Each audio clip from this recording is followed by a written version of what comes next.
भारत जोड़ो आंदोलन अगर करना था तो इनको अपने बाप दादाओं के राज्यों में, जिन्होंने अपने अयासियों में जो भारत के टुकड़े करे थे ना, वहाँ पे उनको जोड़ना था। उनका मानसिक संतुलन खराब है और एक हिंदू होने के बावजूद ऐसी अनगढ़ बात करना कि मिले मुलायम काशीराम, हवा में उड़े जय श्री राम, ये शुरू से ही हिंदू धर्म के विरोधी रहे हैं। विवादित बयान देकर हाईलाइट में अब उनकी पार्टी उनसे किनारा कर रही है। ठीक है, आज अगर उनके माता पिता जीवित होते ना तो उनको भी शक होता कि ये हमारी औलाद है या किसी और की औलाद है।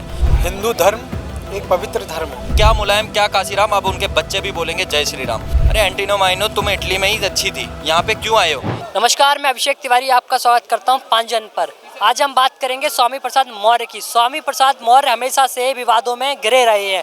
उनके बयानों ने हमेशा से एक नई राजनीति को जन्म दिया है। उन्होंने फिर एक बार कहा है कि हिंदू धर्म कोई धर्म नहीं बल्कि एक धोखा है। इससे पहले ही वो इस तरह के बयान देते रहे हैं। आइए हम लोगों से बात करते हैं और जानेंगे कि इस तरह के बयान देने पर लोगों की उनको क्या राय है। ये अभी स्वामी प्रसाद मौर्य ने एक बयान दिया है। उन्होंने कहा कि हिंदू कोई धर्म नहीं, एक धोखा है। इस पर क्या कहेंगे आप? उनका मानसिक संतुलन खराब है और एक हिंदू होने के बावजूद ऐसी अनगढ़ बात करना। उन्होंने एक छोटी लोकप्रियता पाने के लिए उन्होंने ऐसे शब्द बोलकर मीडिया में आने का चस्का लग चुका है और जनता जनार्दन है और जनता उनको बार बार सबक सिखा रही है। समूचा विपक्ष परेशान है तो जन जन जिनके साथ है वो जनता जानती है। तो उन्होंने अपने आप को हमेशा ऐसे विवादित बयान देकर हाईलाइट में अब उनकी पार्टी उनसे किनारा कर रही है और वहाँ की जनता ने उनको बाहर का रास्ता 2 बार दिखा चुके हैं। तो संज्ञान न ले, सीख न ले पाए तो उस जनता ने उनका बुरा हाल किया हुआ है। अच्छा, स्वामी प्रसाद मौर्य जो समाजवादी पार्टी के इतने बड़े नेता है, आपको क्या लगता है कि उनको इतनी सनातन से नफरत क्यों है? नफरत तो जी जानते, पता नहीं क्यों नहीं है, क्यों है उसे पता नहीं नफरत के बारे में तो। पर वो जो बोल रहे हैं कि ये धर्म एक धोखा है, तो उस बारे में हम वार्तालाप करना चाहेंगे उनसे भी। पार्लियामेंट में बैठे जाएंगे तो पता लगेगा उनको इस बात का दोबारा से। हिंदू धर्म एक पवित्र धर्म है। यहाँ के यज्ञ में किसी जीव की आहुति नहीं दी जाती, यहाँ घी की आहुति दी जाती है। तो यहीं से ये जो हमारी संस्कृति है हजारों वर्ष पहले, और यही संस्कृति आने वाले समय में भी चली आ रही है, उस संस्कृति से इनको विरोध है। मेरे ख्याल से इस ऐसे व्यक्ति जिसको हमारी संस्कृति से विरोध है तो हमारा धर्म को त्याग करना चाहिए और किसी अन्य धर्म में जहाँ पे आपको लगता है इस्लाम, अगर आपको ऐसा लगता है कि इस्लाम में धोखा नहीं है तो बिल्कुल आप जाइए, इस्लाम कबूल करिए।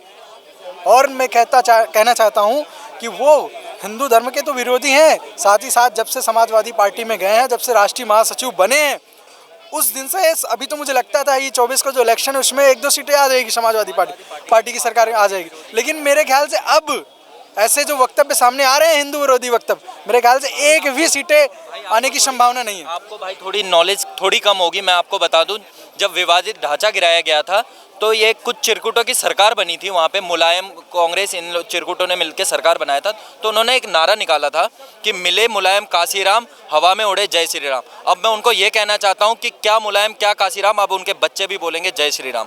ये सपा पार्टी का नेता, जो सपा पार्टी सफा हो चुकी है, वो अब अपना अस्तित्व ढूंढ रही है और कहीं ना कहीं लोगों को लोकतंत्र में ये बताने के लिए कि हमारे पार्टी का भी कोई अस्तित्व है।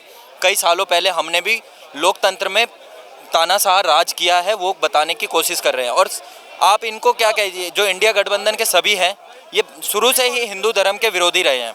इन्होंने कभी हिंदू धर्म का साथ नहीं दिया। कोई राम के लिए अस्तित्व मांग लेते हैं। हमारी सोनिया गांधी जो बोलती है कि राम डज नॉट एग्जिस्ट। अरे एंटीनो माइनो, तुम इटली में ही अच्छी थी, यहाँ पे क्यों आए हो? अपने बच्चे को क्यों धोखे में रख रहे हो? अपने पुत्र को, जो तुम अपना जाके इसमें चर्च में शादी करते हो और बेटे को उल्टा जनेऊ पहनाना सिखा रहे हो। वो इन्होंने भारत न्याय यात्रा निकाली है। आपको क्या लगता है कि इन्होंने पहले भारत जोड़ो यात्रा निकाली, उससे कुछ समाज में बदलाव आया है जो भारत न्याय यात्रा से आएगा? देखिए, मेरे को थोड़ी बहुत उम्मीद कम थी भारत जोड़ो यात्रा के बाद तक, शायद कल तक परसों तक उम्मीद कम थी कि 400 से कम सीटें आएंगी। जो इन्होंने भारत न्याय यात्रा निकाली है ना, अब 400 से प्लस भारतीय जनता पार्टी की सीटें मेरे को कंफर्म हो गया। क्योंकि इन्होंने जो भारत जोड़ो आंदोलन निकाला था, सबसे मेन इन्होंने छत्तीसगढ़, राजस्थान, मध्य प्रदेश, इन जगहों पे किया था। यहाँ पे इनका क्या हुआ? सुपड़ा साफ हो गया। और ऐसे ही आने वाले समय में भी इनका पूरे हिंदुस्तान से सुपड़ा साफ होने वाला है। और ये जो भारत जोड़ो आंदोलन और भारत न्याय आंदोलन निकाल रहे हैं, ये पहले अपने आप को देख ले। भारत जोड़ो आंदोलन अगर करना था तो इनको अपने बाप दादाओं के राज्यों में, जिन्होंने अपने अयासियों में जो भारत के टुकड़े करे थे ना, वहाँ पे उनको जोड़ना था। भारत तो जुड़ा ही हुआ है और इन्होंने अपना दिखा दिया। भारत जोड़ो आंदोलन का क्या, जब 3 राज्य में सरकार इनकी हार गई तो इन्होंने भारत को उत्तरी और दक्षिणी ध्रुव में बांट दिया। तो ये भारत जोड़ो और भारत में न्याय की कहाँ से मांग करेंगे? स्वामी प्रसाद मौर्य ने जो बयान दिया है कि हिंदू धर्म धर्म नहीं एक धोखा, इस पर क्या कहेंगे आप? वो स्वामी प्रसाद मौर्य किस हिंदू कम्युनिटी से बिलोंग करते हैं ना, तो उनका मत्था शर्म से झुक जाना चाहिए। और वो हिंदू धर्म एक धोखा है ना, तो हिंदू धर्म में पैदा हुए हैं ना, हिंदू ज्ञाति में, वही एक धोखा है। तो ये सनातनी को गाली देना, राम मंदिर को गाली देना, हिंदू देवी देवताओं को, भगवत गीता को गाली देना, 2014 से माइनॉरिटी खतरे में है, तो 70 साल से कांग्रेस थी, तब माइनॉरिटी खतरे में नहीं थी क्या? तो आप बताओ कि सनातनी हिंदू धर्म का इतिहास पढ़ लो आप, कभी तलवार की धार पे या ललचा फुसला के किसी को कन्वर्जन नहीं किया, इतने पुरानी संस्कृति है। और स्वामी प्रसाद मौर्य ने जैसे अपना बयान निकाला है, तो हिंदू धर्म को, सनातनी तो हिंदू देवी देवताओं को तो अपमान पहुँचाया और राष्ट्र को भी अपमान पहुँचाया, और उनका सवाल का जवाब 24 में मिल जाएगा। देखिए, आप स्वामी प्रसाद मौर्य का जो नाम ले रहे हैं ना, उनका नाम जो रखा गया है हरामी प्रसाद मौर्य है, ठीक है। आज अगर उनके माता पिता जीवित होते ना, तो उनको भी शक होता कि ये हमारी औलाद है या किसी और की औलाद है।